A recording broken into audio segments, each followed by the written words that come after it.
Hey guys, thanks for joining me today. I'm Mark, this is McGyver's Garage, and I appreciate you guys coming back, checking out the channel. Look, it's been a little over a week since I had shoulder surgery, and amazingly, man, I'm doing really well. This is my fourth surgery on this shoulder, and this one was a little bit different than the rest. The other three were all reconstructive type surgeries, repairing damage I had done. This one was really more of a scope. I've got 3 holes where they went in and they cleaned up some bone spurs and some arthritis, and so now hopefully I'm going to be pain-free going forward. That's the goal, that's the hope anyway. But went to physical therapy yesterday. They said I could ditch the sling. They said I've got no limitations on movement. I'm allowed to drive the car. I'm allowed to get back to normal life. So that's something I'm really happy about. But today I wanted to talk with you guys about this car. This is the 2021 Toyota Supra A91 edition. And yes, it is one of the 2021s that has the ECU that is still locked. Now, there are some companies out there, you know, we had Mission Performance a few weeks ago say they've cracked it, but they're not going to release it until someone else does this and this and this. And they put all these stipulations out there. Whether or not they actually cracked it, anyone's guess. Maybe they did, maybe they found something, I don't know. But someone else in Europe has now cracked the code. They probably found a key. They probably have a key so that they could go ahead and do stuff. But the problem is, it's not exactly what I'm looking for. It's more of an off-the-shelf type tune thing. You tell them what you've got in your car, they put a tune in, and that's it. You don't have any controls. You don't have any switching between maps. It's just on or off.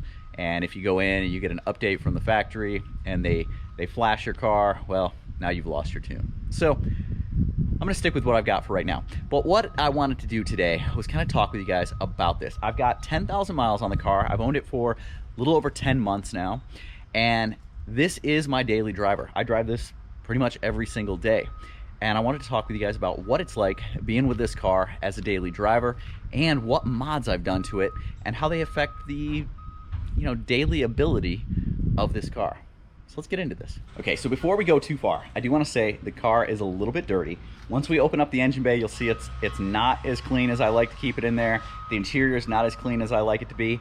I've got all my detailing stuff sitting in here. I just washed it last night. I'm gonna detail it today. We've got a cruise coming up tomorrow. I'm not sure if my middle son or my wife is gonna go with me, but you know, a couple hundred cars, maybe a few hundred cars, cruising down through the back roads. Cruising down through the back roads of Oklahoma. Gonna be a good time. I love getting out on these things, and it's just a good time to get out with a bunch of like-minded people. All right, so I want to apologize. Right over there, the house that's over there, they're doing some work in the backyard. I don't know if they're putting in a pool or what they're doing, but there's a lot of construction noise over there. So I apologize if you hear the beeping of the tractors and the cutting of metal or whatever the hell they're doing over there. But all right, let's jump into this. Let's take a walk around the car and talk about the mods that we've done on the exterior, and then we'll go inside, take a look at those, and I'll pop the hood and we'll take a look at those, and just talk about what the mods are, what they do for the car, and whether or not they affect the drivability at all. All right, let's start right up here at the front of the car. Down at the bottom, you can see we've got the Maxton design kit that goes all the way around the car. So we've got the front lip. It's a V2 front lip, so it's a little less aggressive than the V1. On the sides, we've got the side skirts, and on the back, behind those back tires, you can see back there, we've got the Spats. And it just adds a nice aggressive look to the car. If you see it from the side, for me, that's the shot right there that really shows how aggressive it is. And I went with the gloss black, and I like that. Now, it does lower the front a little bit, and we've already done some other stuff to lower it already. So we do run into some times where it may scrape. You just got to be a little bit careful going in and out of steep driveways and over any speed bumps.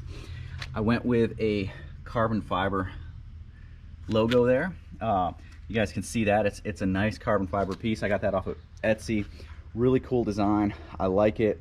And you know, a lot of people had trouble. The chrome that was on here on the stock one bubbled up and had problems. So going with this, man, it just really sets off the look. All right, coming around, looking at the wheels and tires. So I haven't changed out the wheels. These are the stock wheels that come on the A91 edition. But you can see this thing just sits, the stance on this is perfect in my opinion. No wheel gap, tire gap up at the top at all.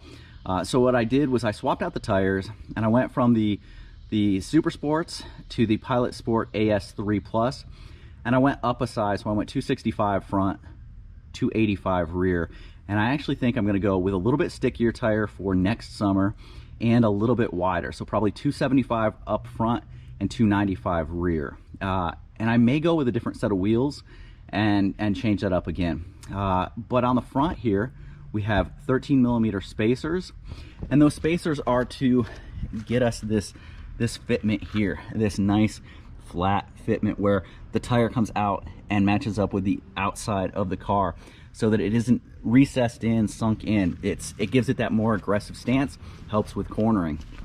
So I've got that on there. Also, you can't see it, but behind there you've got these springs. So I went with the Eibach Pro Kit lowering springs. So it lowered it 1.2 inches in the front and 1.7 inches in the rear. And what that did was give us this awesome fitment, this wheel gap that's out of control. But what it also does is it puts this car pretty low to the ground. So it's definitely a learning curve and something that you need to think about if you're gonna do, because there is definitely a learning curve there, as the scrapes on the front will sometimes attest to. All right, I went with the A90. A90 shop did these. These are carbon fiber hood vents, and these are real vents. So we all hear all the time about all the fake vents that are all over this car. Well, here's your chance to get at least one of the vents to become a true functional vent. I've got the Verus wind deflector on here. That's absolutely essential. I think that that's something that you have to get in order to drive this car. I went with the carbon roof. Well, it's a wrap, so carbon roof wrap on there. Coming down, their side skirts are on there. Went with the carbon door handles, which I think just helped to set it off a little bit. And then I replaced the stock A91 stripe kit with this carbon fiber one. And it's just a printed carbon fiber, but it's something I like the look of. It's a little bit, the dimensions of them, where they sit, is just a little bit different than the stock, but I like it a lot. All right, and then coming on to the back, we've got the Rexpeed V2 or V1, I don't remember, the more aggressive duckbill spoiler, the rear deck lid spoiler that's on there, and it's carbon fiber. So it kind of ties that theme together. And then of course, since we replaced the front one, we had to replace the back badge, and that one's also carbon fiber. And here you can get a better look at those rear spats. So that is the exterior of the car and what I've done to it. Man, I love the way it looks. Okay, jumping in here to the interior. I haven't done a ton to the interior. So I did the WeatherTech mats down there and put the custom, logo. It's got the GR Supra logo, which is falling out. But then I did add a little bit of carbon fiber in here. And so we'll start over here and just kind of work our way across. So I've got around this bezel, that is carbon fiber. And then I went with, on the steering wheel, the Rexpeed kit. So all of this is now carbon fiber. The inlays on the emblem are carbon fiber. And then I went with the extended shift paddles in carbon fiber. I added this, I got it off of eBay. Really like the way it works. So you can see it's dusty, it's dirty in here. I'm gonna be cleaning it up, don't worry. But I've got this mount here, so you can move it around. I can actually move it up and rotate it, so if I'm doing like a draggy pull and I want to use video, I can have that going out the front, which is pretty cool. But it puts my phone in a great spot right next to my display. I've got the radar detector up here. Let's see. And then I just went with, the Rexpeed carbon fiber inlays here, which we're probably gonna swap those out with some custom ones in a little while. But interior wise, I believe that's all we've done interior. So not a lot on the interior, just a few subtle carbon pieces that kind of tie all the carbon we've got outside to the carbon inside. Ties in with the carbon that was already there stock. So let's open the hood and take a look there, because there's definitely some changes there. I did want to mention that the shifter paddle extensions do help out a lot. So if you're in a corner, because those are attached to the wheel and they turn with the wheel, you have a lot bigger range of where you can grab to shift if you're using the manual. So something I like. All right, so as you can see, this is definitely not quite stock anymore in here. So right off the bat, the visual piece, the covers, took them off, sanded them down, got them nice and smooth, and then painted them the same color as the car. So that's actually a refraction blue. It looks darker now, and that's because of the overlay that's on there. So then we did the hydro dip, and we hydro dipped them with a Twin Industries carbon weave. It's a black carbon weave, black and clear, so that the blue would come through. And then we did the details in red, and then put the Toyota emblem back on there. Went with the Blackline caps. All three of those are Blackline caps. They're anodized aluminum caps. And while I thought they were full caps, they're actually just overlays for the regular caps. So they just actually 3M onto the regular caps. Took the stock strut bars and had those powder coated, so they match kind of the theme that we've got going on in here. We've got the FTP charge pipe. So we've got that charge pipe that goes down into the turbo, and then we've got the intake system over here, which is the MST. The MST, what that does, it creates such an awesome turbo sound. One of those things that man, it doesn't really add much performance, but what it does for sound is pretty cool. Coming around here in the back, you can see a little bit of wiring here, and that wiring goes to my Fuel-It flex fuel kit that's back there.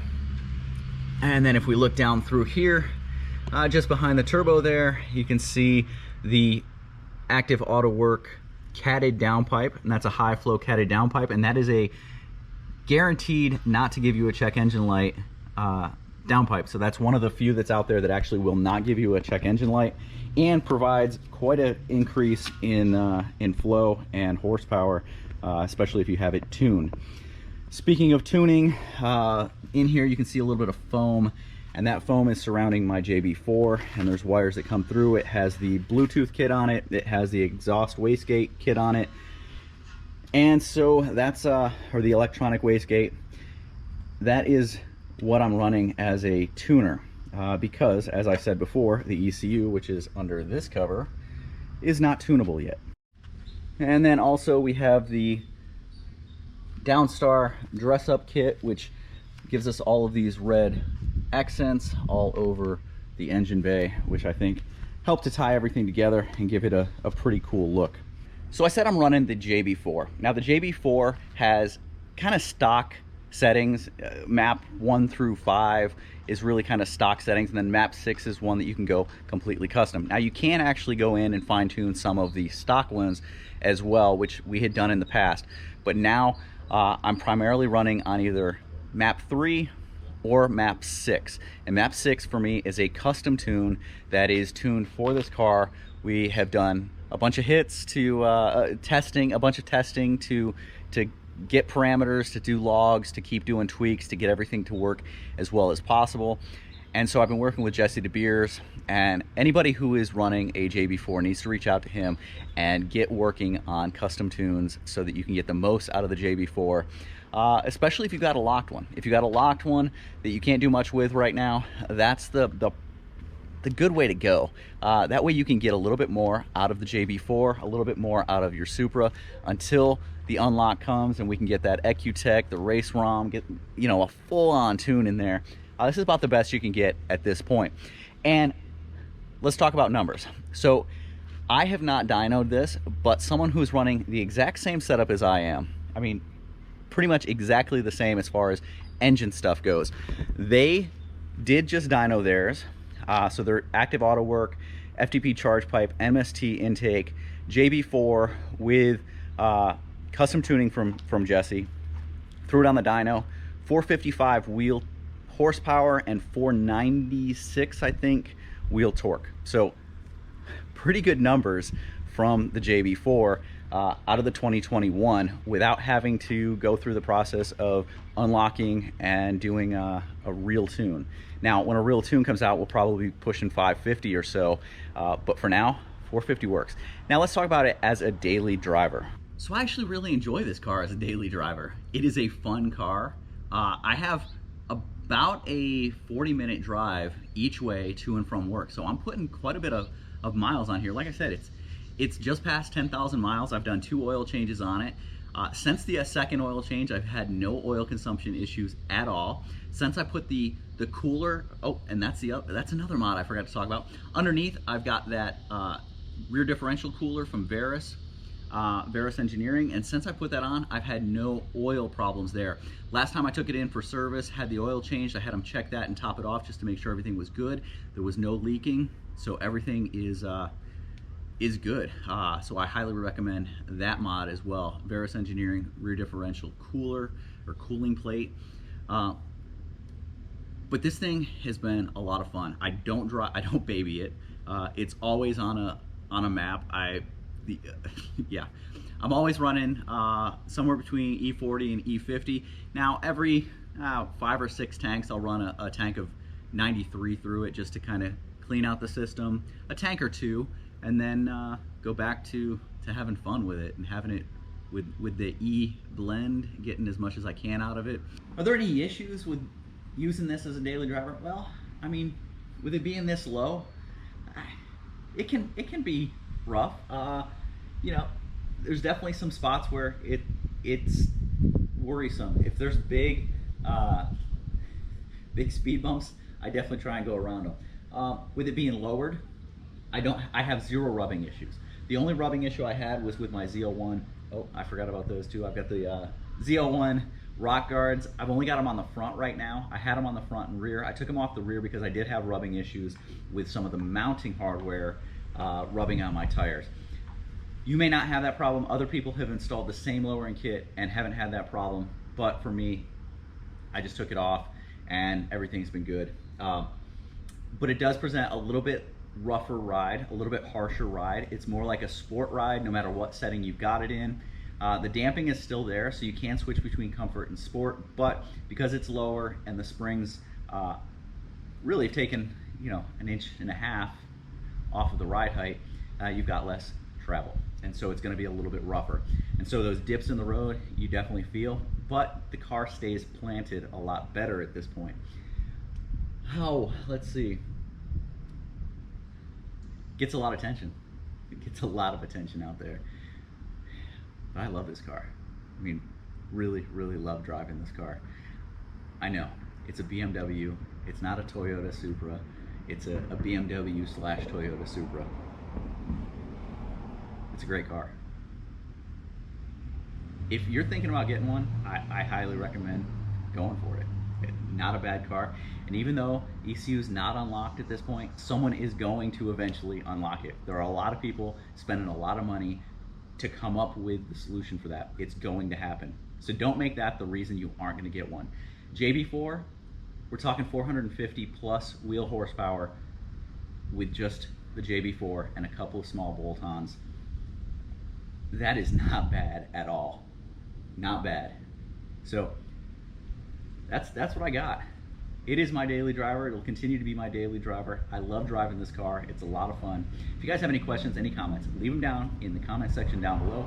If you haven't done so before, please hit that subscribe button. It costs you absolutely nothing, helps us out tremendously. We just passed 700 subscribers, and I want to say thank you to each and every one of you. Hey guys, sorry about that. Don't know what happened there. Looks like the camera just shut off. But I want to thank you guys for supporting the channel, sticking around, watching this video, and we'll keep this thing going. We'll do more. See you guys.